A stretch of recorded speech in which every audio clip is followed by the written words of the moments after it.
Olá, amigos da Revolução Industrial Brasileira. Novamente com vocês uma entrevista inédita aqui no canal. Hoje eu trago para vocês um assunto que não é exatamente um assunto usual para você que costuma frequentar a nossa página e está acostumado com discussões sobre economia do desenvolvimento, empresas, indústrias, etc. Mas um assunto que está na base de tudo isso, que é a educação. É necessário discutir educação para discutir economia do desenvolvimento. Sem isso, nós não vamos conseguir dar os saltos de qualidade produtivas que a gente deseja e debate tanto aqui no canal, com tantas presenças, né, especiais que nos honram com a sua inteligência em entrevistas que eu realizo aqui. E quem vai falar de educação hoje com vocês é o Gregório Grisa.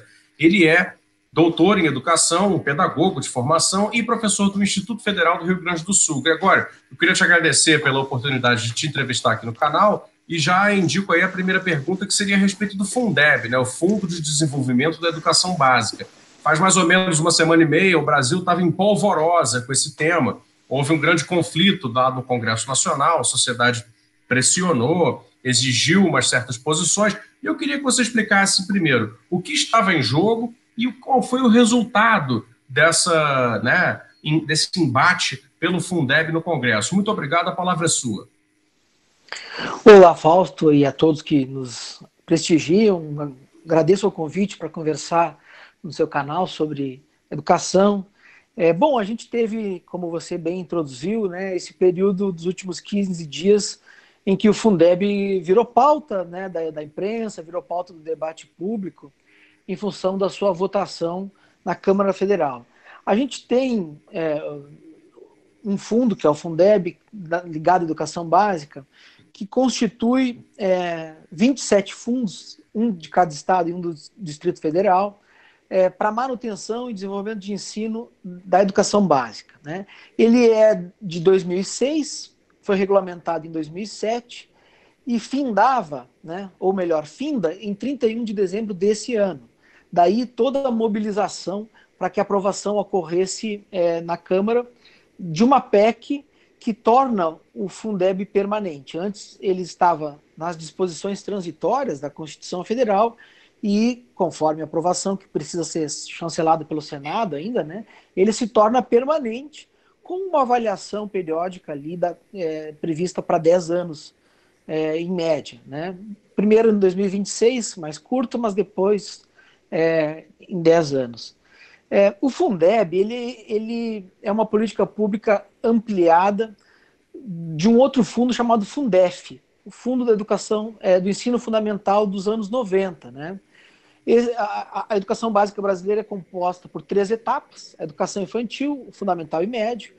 Havia o Fundef destinado exclusivamente ao fundamental, que no nosso tempo, que a gente fez, o fundamental era dos 7 aos 14, hoje ganhou um ano a mais, é dos 6 aos 14, o fundamental tem 9 anos, né? Mas ali em 2006, o Fundeb chega para ampliar esse colchão de financiamento da educação para a educação infantil, de 0 a 5 anos, e também para o ensino médio, de 15 a 17 anos, sempre falando na idade ideal, na idade adequada para estar nessas etapas, né? E o Fundeb, portanto, representou não só uma expansão para as etapas, como uma expansão nominal de recursos mesmo, porque a cesta que compunha o Fundef, de vários impostos, maioria estaduais e municipais, capturava 15% de cada um desses impostos no Fundef. Com o Fundeb, a partir de 2006, passou a capturar 20% de cada um desses impostos. Há uma lista de, salvo engano, são 8 impostos. O principal deles, de longe, é o ICMS, né, que é o principal imposto nacional, um imposto de caráter estadual sobre circulação, né, de mercadorias. E hoje ele representa quase 60% do Fundeb, para o pessoal ter ideia, né? Então a fonte fundamental do Fundeb é o ICMS. É basicamente o ICMS dos estados. Então, como se capturou mais de 15, passou para 20, você ampliou gradativamente. Isso foi estipulado na regulamentação, tinha até 2009, 10 para ir se ampliando esse investimento, e você começa a alcançar redes de ensino em uns estados que eram absolutamente subfinanciados, quando a gente olhava, em especial, óbvio, para a educação infantil e para o ensino médio. Imaginem vocês que até antes do Fundeb, a oferta de educação infantil, por exemplo, ela ficava refém da estrutura dos municípios, de como se poderia ou não financiar isso. Então, tinha ofertas que eram dignas e outras que nem existiam, basicamente, né? E o ensino médio, super refém da receita estadual. Super refém da receita estadual, né? Então, essa mobilização para aprovação do Fundeb se explica porque ele findava, mas também pelo fato que é um pouquinho mais burocrático, mas acho que cabe explicar, que na medida que você aprova uma PEC, e a PEC você tem que ter uma gordura política importante para aprovar, né? São 3/5 do Congresso todo, em 2 turnos, enfim, né? Esse processo está acontecendo ainda. Depois que você aprova, via de regra, em temas educacionais, você tem que elaborar uma lei para regulamentar. Então você vai normatizar tudo aquilo que foi previsto em termos de princípios na Constituição. Então você vai lá e normatiza como que se distribui esse fundo. No caso do Fundeb, você tem fator de ponderação para cada tipo de oferta e etapa. Por exemplo, o fator de ponderação de uma creche em tempo integral, ele é um fator maior do que uma creche em tempo parcial, ou seja, custa mais caro você manter uma creche em tempo integral, né?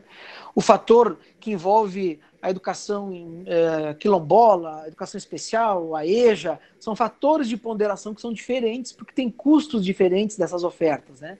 Das diferentes modalidades de ensino. Então, isso tudo vai ser regulamentado depois. Eu não sei se eu sigo, Fausto, porque aí eu entraria na parte do que mudou, né? Mas as razões básicas da mobilização são essas. Ele findaria e 2 tem que regulamentar ainda. E como os inteligentes ouvintes, né, do teu canal sabem, nós temos eleição no segundo semestre e nós temos uma retomada relativa à pandemia em toda a escala da vida social. O que isso quer dizer? Não é só no âmbito econômico do emprego. Você tem que retomar a vida cultural do país, a vida escolar do país, as universidades. Você tem que retomar toda uma lógica de funcionamento que não vai ser a mesma diante do novo contexto que o coronavírus impõe. Então, isso tudo mobiliza atores em demasia.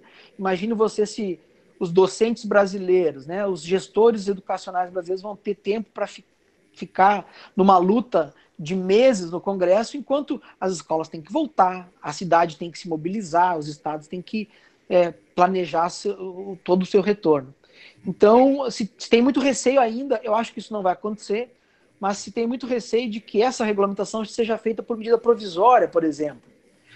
Diante do cenário do atual governo, que basicamente negligenciou o Fundeb durante 1 ano e meio, né? Ele não apresentou nenhuma proposta. A PEC, imaginem, né? A PEC do Fundeb de 2015.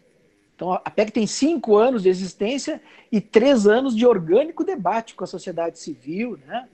E o governo, desde janeiro, desde que assumiu em 2019, não apresentou nada concreto, nada efetivo, não costurou dentro do Congresso a renovação do Fundeb, e quando viu que ia ser basicamente atropelado, né, pela composição política, enfim, liderada por muitas entidades, inclusive pelo presidente Rodrigo Maia, tentou fazer algumas improvisações, né? Paulo Guedes tentou ali enxertar no Fundeb um programa de renda mínima que foi, inclusive, classificado como inconstitucional por 2 ministros do Supremo, porque você desvirtua a vinculação prevista na Constituição para a educação, né? E não progrediu, porque é um pouco descabido, e tentou outras coisas também, né? Tentou não aprovar o Fundeb para o ano que vem imediatamente, tentou que no começo a complementação da União fosse menor do que se imaginava, né? Aliás, isso acabei não comentando, o Fundeb é esse fundo dessa cesta de impostos, e quando se soma todo o volume, a União anualmente complementa com 10% do total.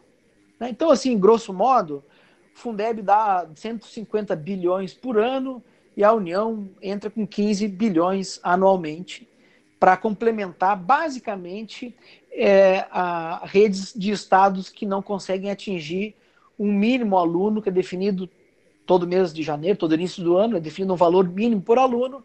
A gente tem cerca de 9 estados no Brasil que não atingem esse valor mínimo, e a União entra para complementar com esses 10% que se destinam só para esses 9 estados, no formato atual do Fundeb. Isso muda agora, né, na sequência. Entendi. Ô, Gregório, ainda sobre o Fundeb, porque é um assunto cheio de tecnicalidades que só as pessoas realmente da área da educação acompanham em detalhes, eu queria te perguntar, porque houve até expressou-se na forma de uma hashtag, né, no Twitter, nas redes, etc., que era o Fundeb com o CAQ. E aí eu fui investigar, isso significava custo aluno qualidade. Então, as pessoas que defendem a educação pública do Brasil estavam exigindo, então, naquele momento, o Fundeb com o CAQ, custo aluno qualidade. Explica para a gente o que era isso, o que significa esse custo aluno qualidade, se tem a ver com essa proporção de gasto por aluno que você mencionou agora. Tem como dar uma luz aí para a gente nisso? Claro, claro.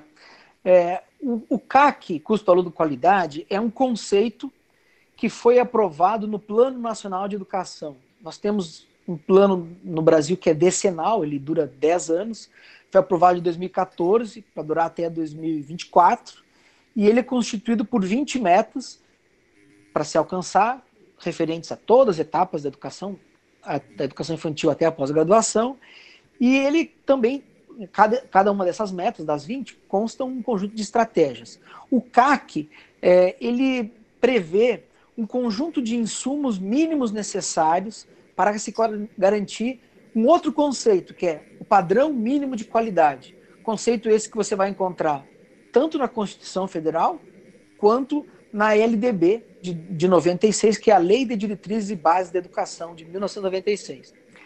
Esse conceito, padrão mínimo de qualidade, é também um conceito que o legislador, enfim, que a classe política brasileira deve ao campo educacional, porque ele nunca foi regulamentado também. Então você não tem, de maneira objetiva, normatizada na lei, o que é o padrão mínimo de qualidade. Assim, o custo aluno de qualidade é uma tentativa de você elencar um conjunto de insumos que significam um padrão mínimo de qualidade, que estão muito ligados à dimensão de infraestrutura das escolas. Portanto, o CAQ nos provoca, né, a pensar, e provoca o poder público, a pensar que uma escola tem que ter um conjunto mínimo de elementos, de insumos, para que se exija dela, enfim, rendimento compatível. Isso vai desde, por exemplo, boas instalações, banheiros adequados, adaptados, salas de aula compatíveis, número de aluno por professor razoável, né, dentro de um mínimo, valorização do magistério também do ponto de vista das condições de trabalho e salarial, né, quadra poliesportivas, laboratório de informática, laboratório de ciências, e aqui eu vou mencionar alguns apenas, tá? Mas é um conjunto de insumos que comporia um custo aluno qualidade. A luta para colocar isso na PEC do Fundeb, ela é uma luta, hoje dá para dizer, muito mais política, porque a concretização disso, óbvio, depende não só das regulamentações, mas de uma disputa por mais recursos para a educação. Na medida em que, hoje, com o que se tem na rúbrica educacional, é inviável você imaginar que todas as escolas vão ter aqueles insumos que estão listados, previstos no CAQ. Isso seria um processo gradual.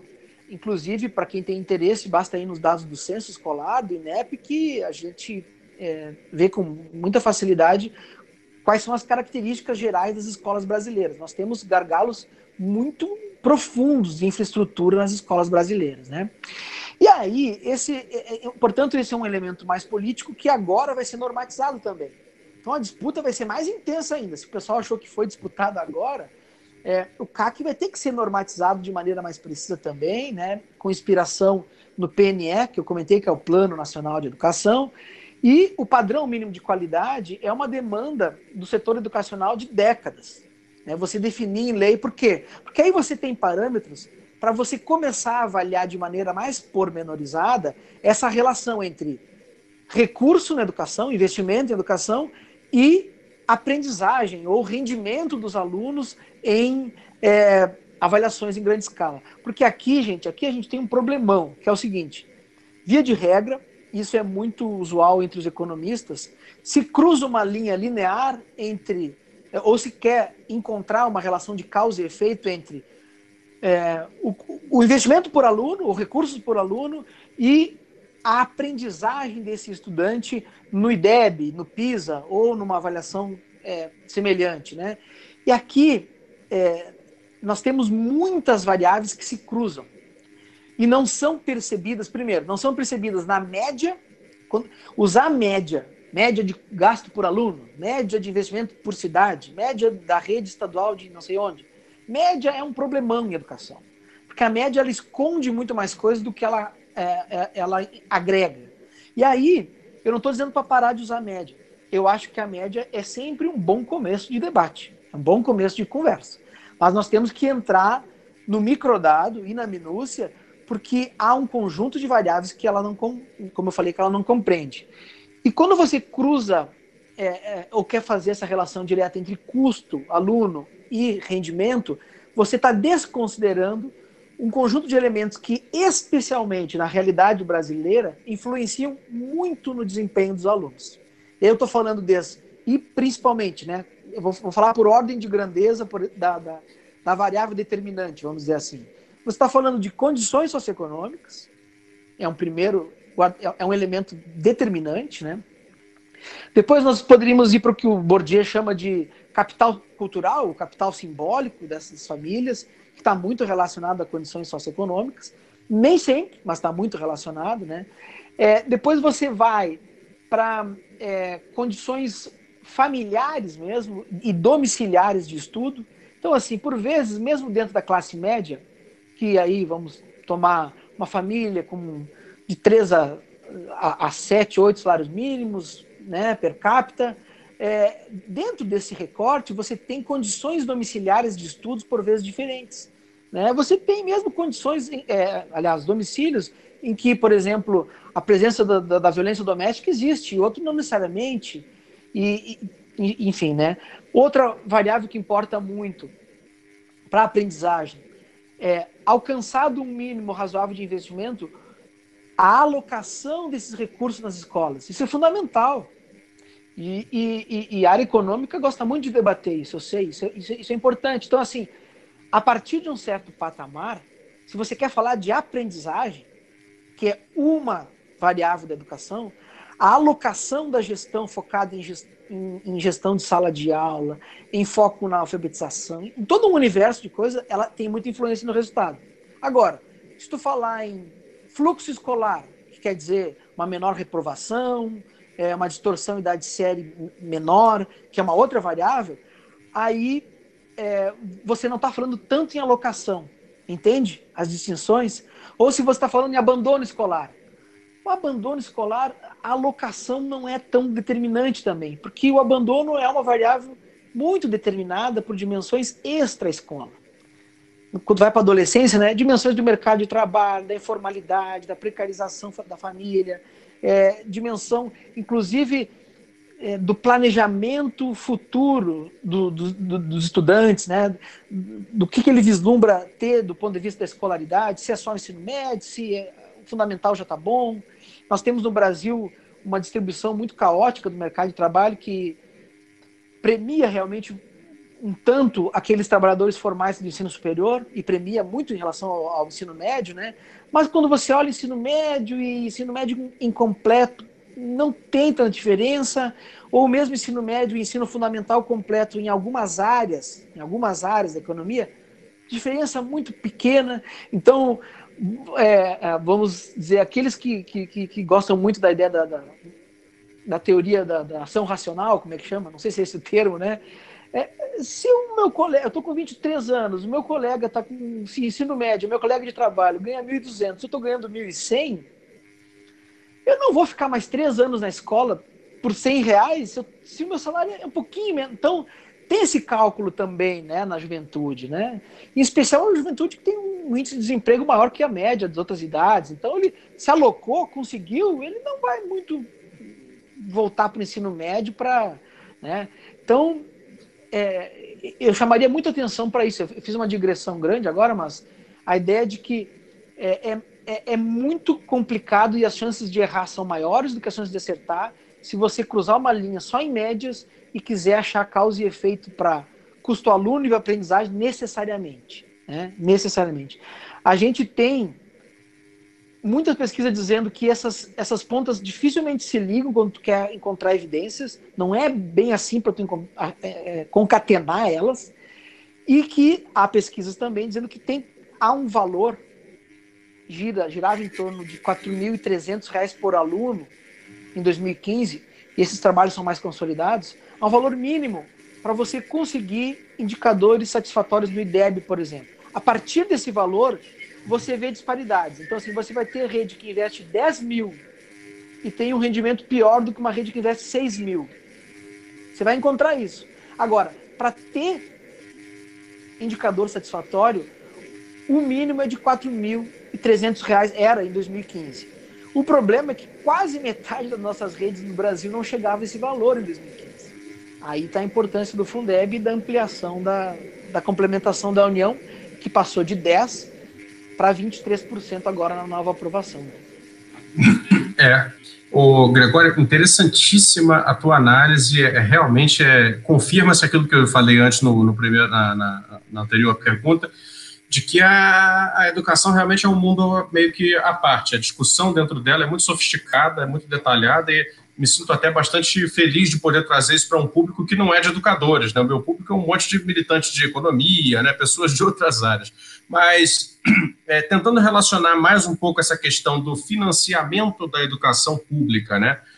Com as questões de desempenho e, né, as necessárias qualificações das pessoas, existe uma teoria que circula por aí que diz o seguinte: que a educação pública pode receber o dinheiro que for no Brasil atual, que ela não melhorará, né?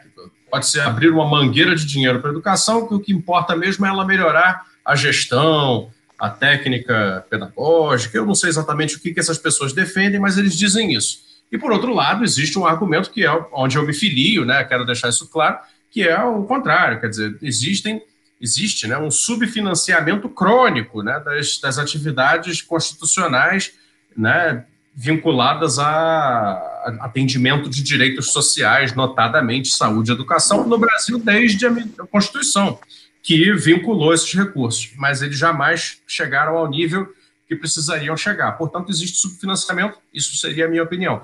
Qual a sua posição em relação a esses dois polos aí? Eu acho que a própria história do Fundeb nos ajuda a responder um pouco isso.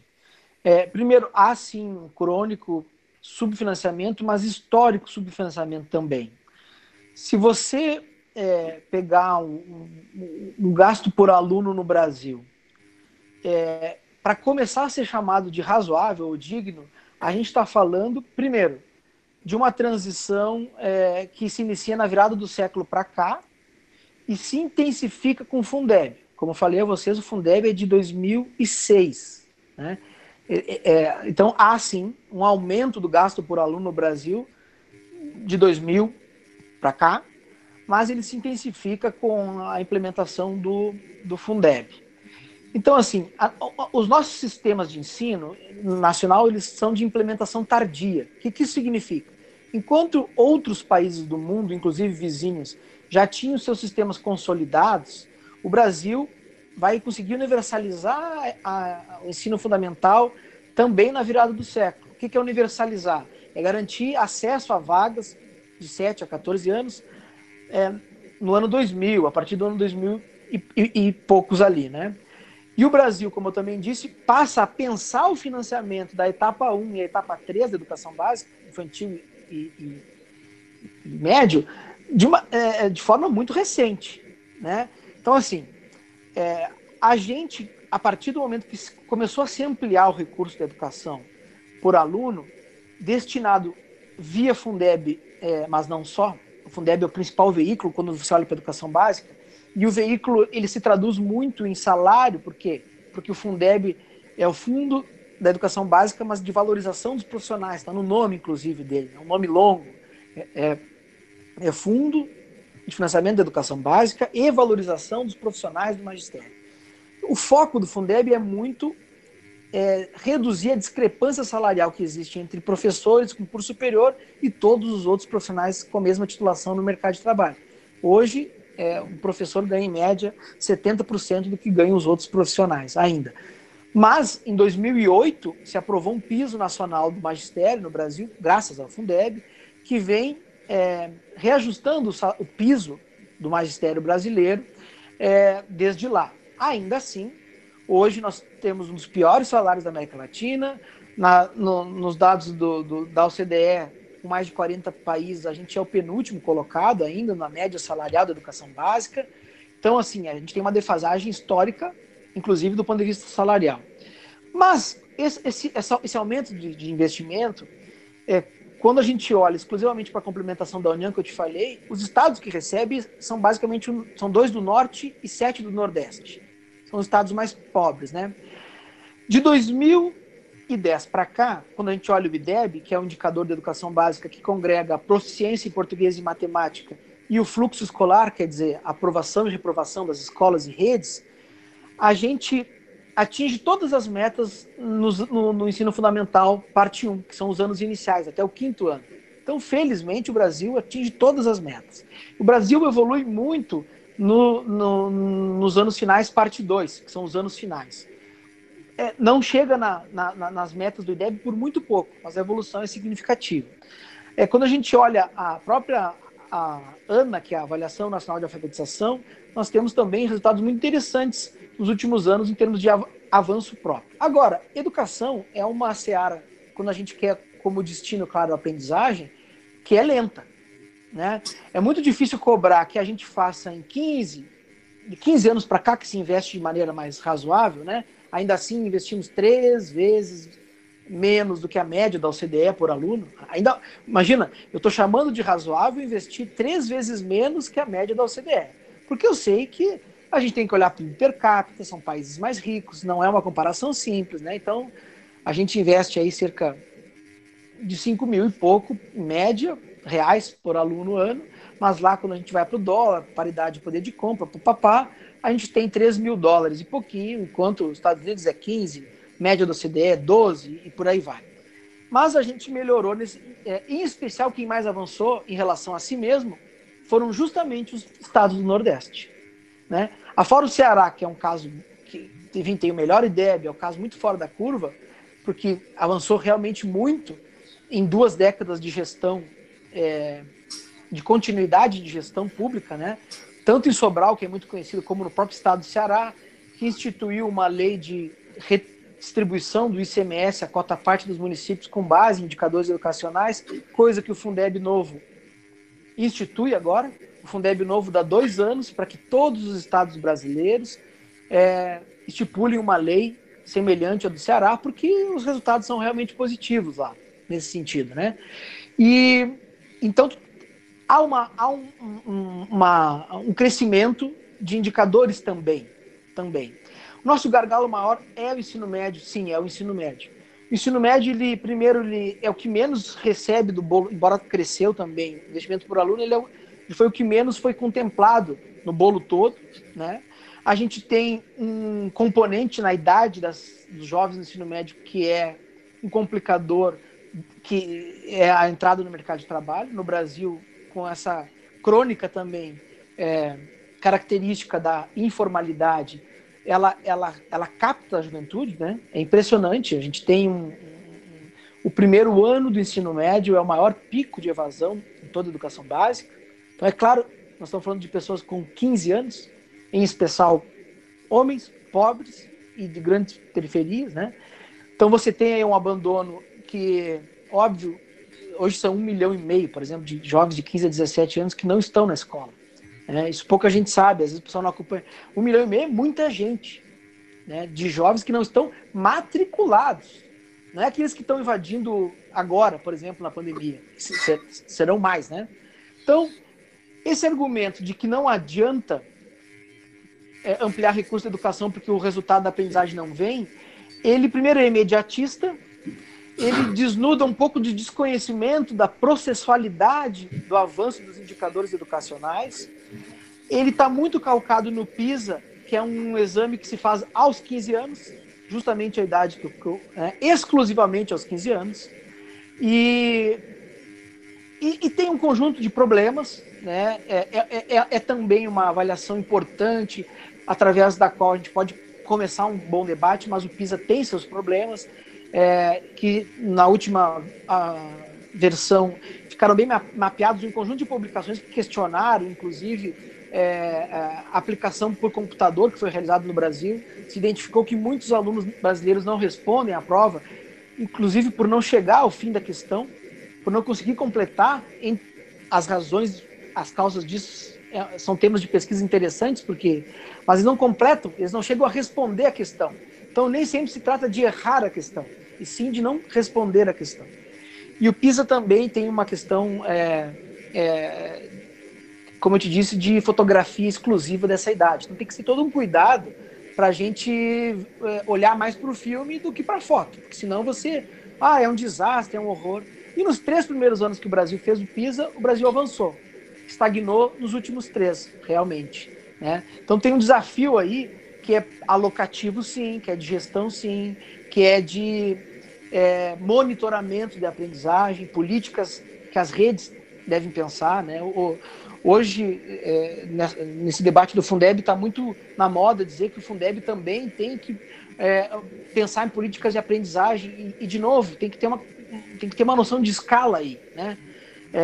O Marcos Mendes e o Marcos Lisboa estão batendo nessa tecla direto. Bom, monitoramento de aprendizagem é um tipo de política com foco na aprendizagem que deve ser feito pelas redes de ensino, as redes municipais e as redes estaduais de ensino, ou mesmo pelo MEC, através do FNDE, com outros recursos, como o salário educação, né, que é uma contribuição que as empresas pagam, né? Agora, o Fundeb não necessariamente a natureza desse fundo não é uma natureza de regulamentar políticas com foco em aprendizagem. Não, o Fundeb é um colchão de proteção de financiamento para as redes, para garantir um mínimo, que felizmente agora avançou com esse cenário. Vai estar incluído lá 2,5% da nova complementação da política com base em indicadores, está previsto na nova aprovação. Como já adiantei também, a questão do ICMS está incluída, né? O novo Fundeb coloca na Constituição Federal o desafio para que estados regulamentem isso nas suas assembleias legislativas, né? Que não é simples, mas vai ter que ser feito. O prazo, ao que parece, vai ficar de 2 anos. Então, o Fundeb, inclusive, o novo Fundeb, inclusive, está atendendo a um conjunto de demandas que muitos críticos estão usando para criticar o próprio Fundeb, né? Parece que não leram a PEC no formato como ela foi aprovada. Então, nem tanto mar, nem no céu, nem em terra, nem 8, nem 80, né? É claro que se precisa de mais recursos para muitas redes, mais de 2.500 municípios brasileiros precisam de mais recursos para ter condições de trabalho dignas, mínimas, e condições pedagógicas para as crianças aprenderem. Agora sim, tem um outro bom contingente de municípios que precisam também de políticas de gestão mais profissionalizadas, uma exigência uma cobrança por parte do poder público mais sistematizada, critérios alocativos mais claros.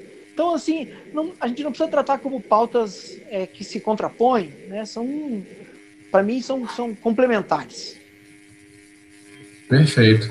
Entendi perfeitamente. Acho que foi uma resposta também bastante consistente, que eu acho que vai contribuir muito para o esclarecimento das pessoas. Acho que essa entrevista vai ser um sucesso aí na internet. Agora, Gregório, uma última pergunta aí, claro, deixando aberto para você fazer outros comentários após a resposta.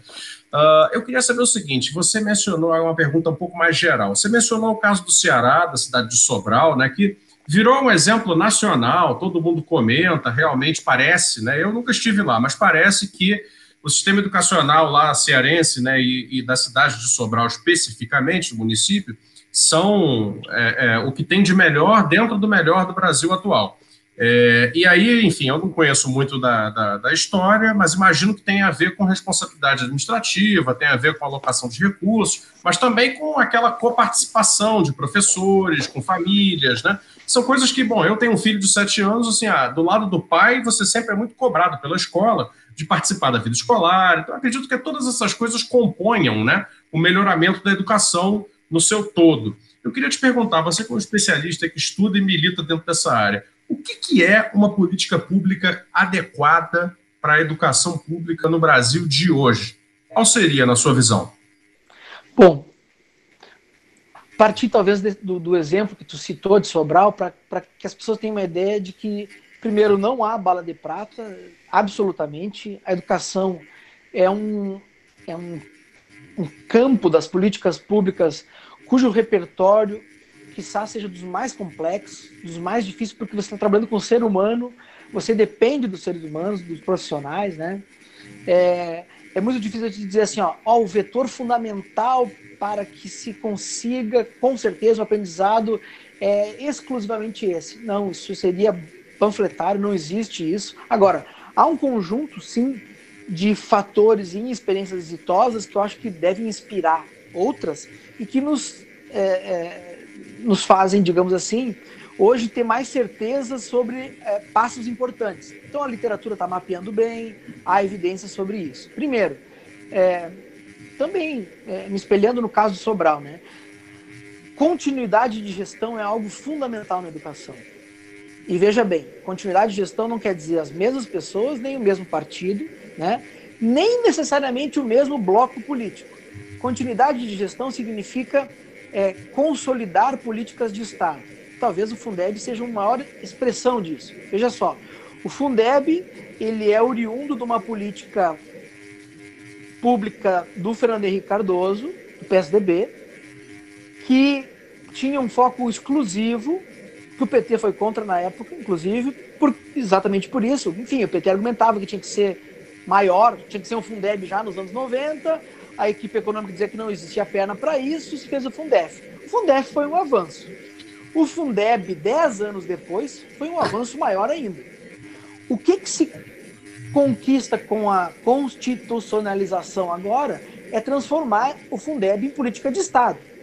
Então, independente em que governo ele foi, nós temos que conquistar isso para o país, né? Então, continuidade de uma ótica de gestão de, primeiro, segurança no financiamento, em que secretários municipais, secretários estaduais tenham como planejar a sua execução orçamentária com certo grau de autonomia, mas, essa segunda parte aqui é que praticamente não existe no Brasil, mas com base em um conjunto de critérios objetivos, metas publicizadas, metas claras, que são, digamos assim, medidas que encontram muita resistência no setor educacional. A gente tem que ser franco de dizer que no professorado brasileiro, na cultura docente brasileira, não é um tema tranquilo você estipular metas. Muito menos tranquilo ainda você estipular algum tipo de recompensa para escolas ou para professores conforme os indicadores. Isso é mais polêmico ainda. O campo educacional é um campo em disputa política permanente, né? E isso é não só natural, como é legítimo. É da vida pulsante da política, né? E isso que garante, inclusive, dimensões democráticas, da gestão democrática prevista na Constituição e tudo mais. Agora, sim, o Brasil avançou na implementação de uma maior segurança do financiamento, avaliações em grande escala, anos 90, 2000, Fundeb, IDEB, piso magistério, né? Vem se consolidando políticas públicas na educação, mas na educação básica, essa dimensão das metas, que cabe muito mais às redes, como eu mencionei antes, elas ainda estão engatinhando. O novo Fundeb já traz uma sementinha ali de indicadores na distribuição de uma parcela pequena, mas já vai, pequena quando a gente fala 2,5, mas vai dar mais de 15 bilhões aí nos próximos anos, até 26, salvo engano. Então não é pouca coisa, né? Então, esse é um segundo elemento. Em Sobral e no Ceará, ficou muito claro que a vontade política dos gestores foi algo muito protagonista, assim, né?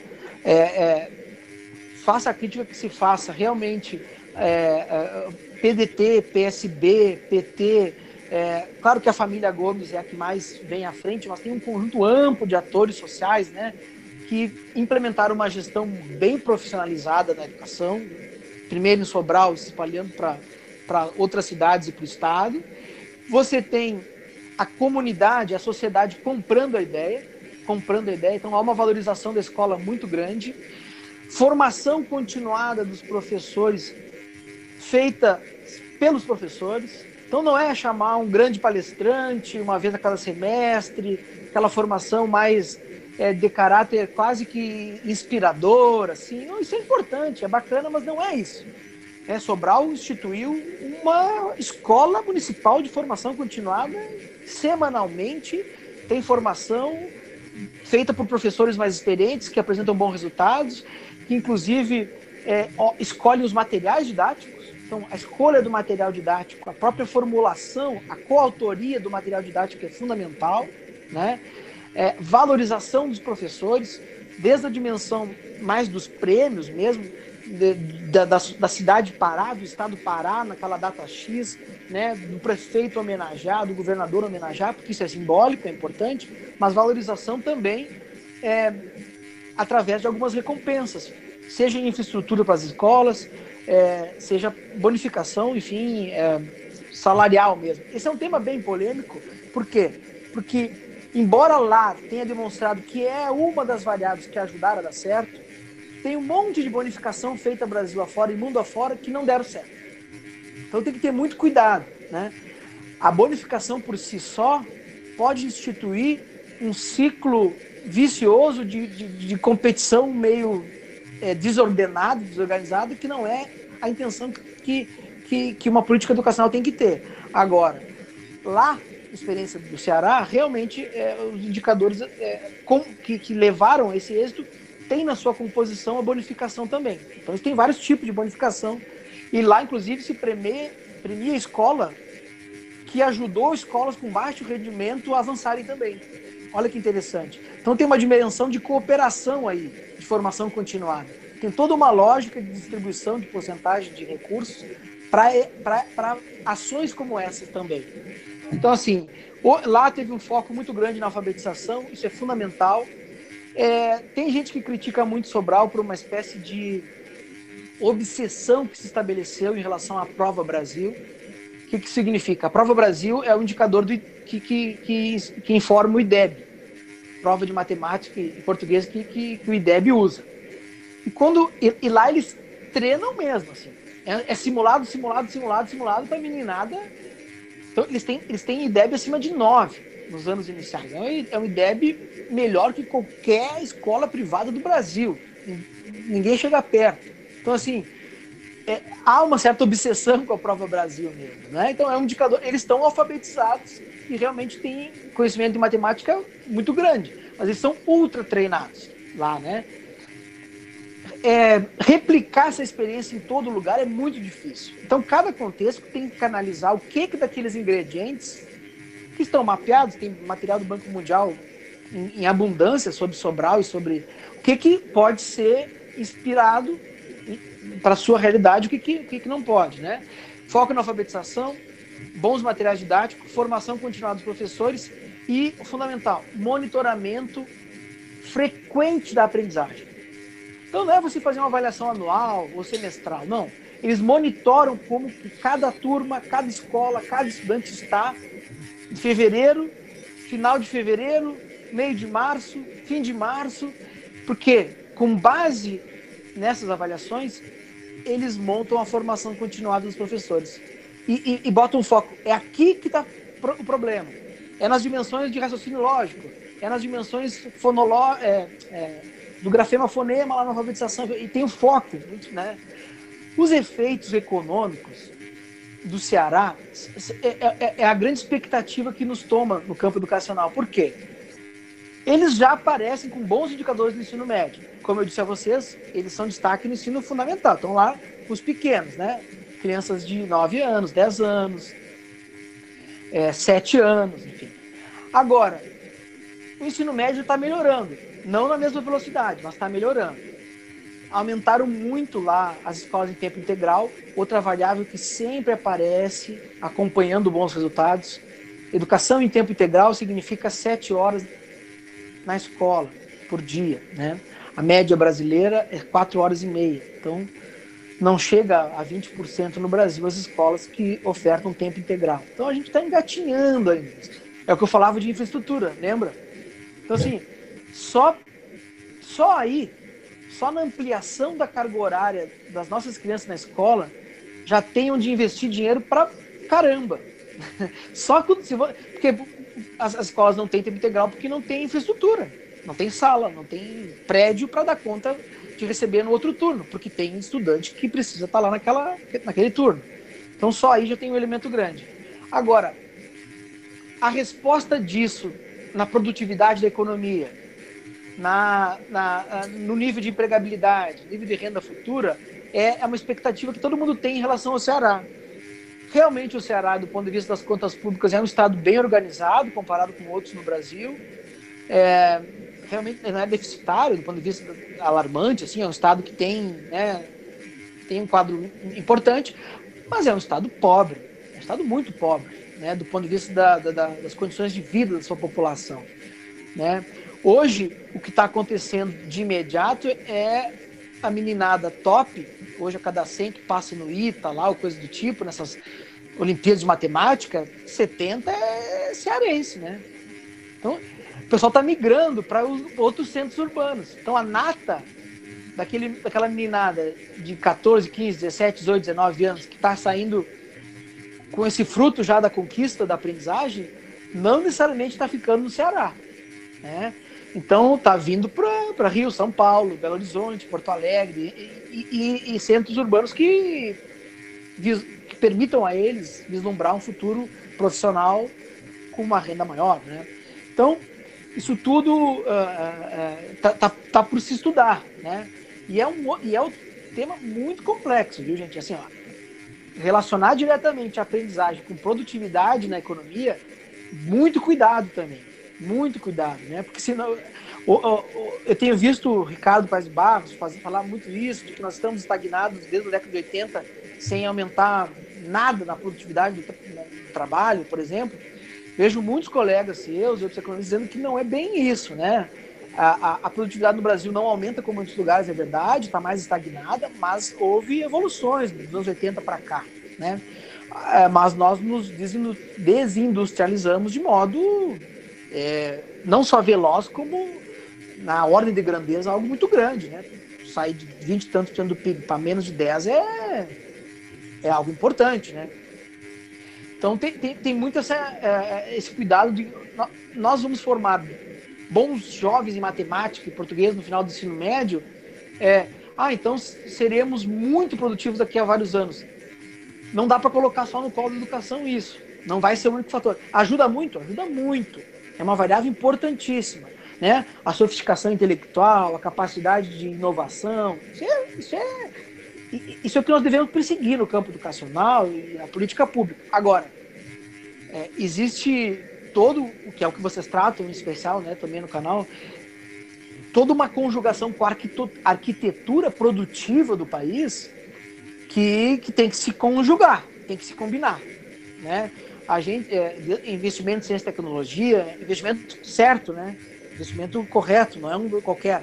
A gente tem aí, eu vejo que vocês discutem muito a questão enfim, dos incentivos, das desonerações, das isenções, e o grupo X dizendo isso é sempre horrível, sempre não deu certo. O outro grupo dizendo, bom, depende do desenho, que é o grupo que eu mais me filio, né? Tem uma turma boa ali no Twitter que eu aprendo bastante. E uma outra turma que eu acho que é mais também um pouco apaixonada, quer dizer, não, tem que dar subsídio total mesmo. O exemplo clássico para mim são as desonerações dos últimos 15, 20 anos focadas em ciência e tecnologia no Brasil, na área empresarial. Erramos. Os frutos não são bons. Perdemos muita receita e o investimento das empresas em ciência e tecnologia não caminhou como se esperava, né? Mas então nunca mais vamos fazer isso. Não estou dizendo isso. Estou dizendo que o desenho importa muito, que as condições, os pré-requisitos, as premissas, né? Então, educação é muito isso, né? Não bota o bebê junto com a água do banho, senão, né? A gente cai numa superficialidade do debate daí, né? Então, o cara é apaixonado por X ou Y. Assim os que confundem. Uma vez eu postei um texto breve, que não é minha área, né?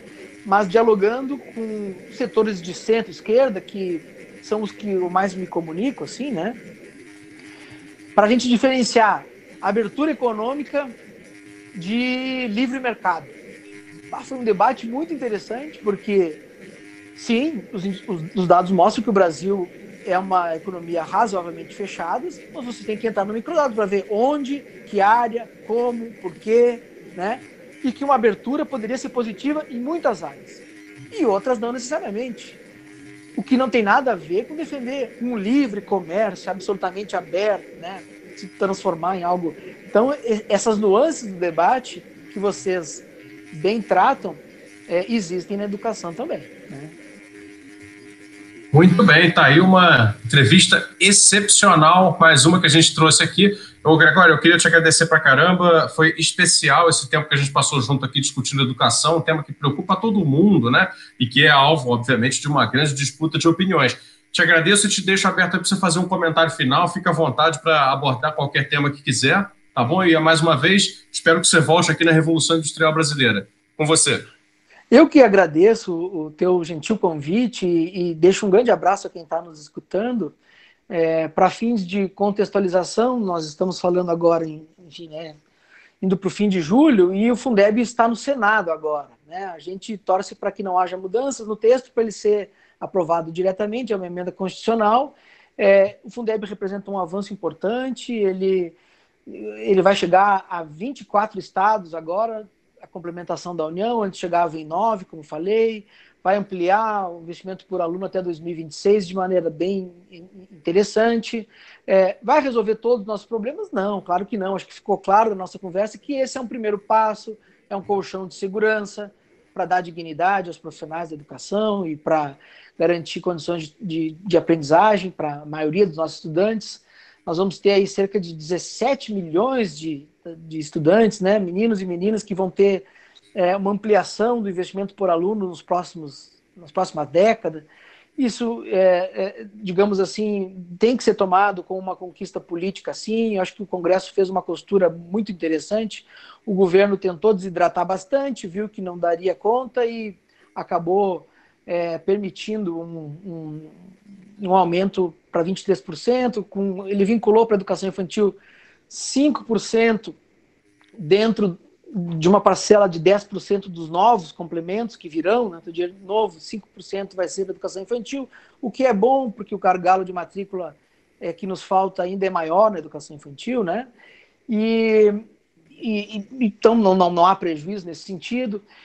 E a gente, contando isso como uma conquista, também conta com a ideia de que é uma luta perene, um debate constante, um tensionamento para a gente definir o que é custo aluno qualidade, os parâmetros mínimos, né, para tentar garantir que o Brasil invista de maneira razoável e digna na educação.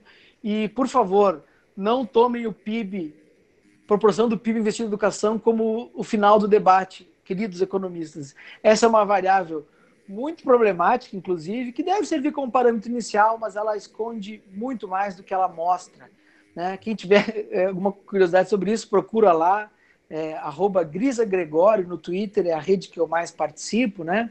E, enfim, te agradecer e estou à disposição. Um abraço a todos. Maravilha, pessoal. Tenho certeza que quem assistiu até o final ficou muito contente e aprendeu pra caramba sobre a educação no Brasil, os caminhos e a política envolvida. Até uma próxima, muito obrigado. Assine a Revolução Industrial Brasileira.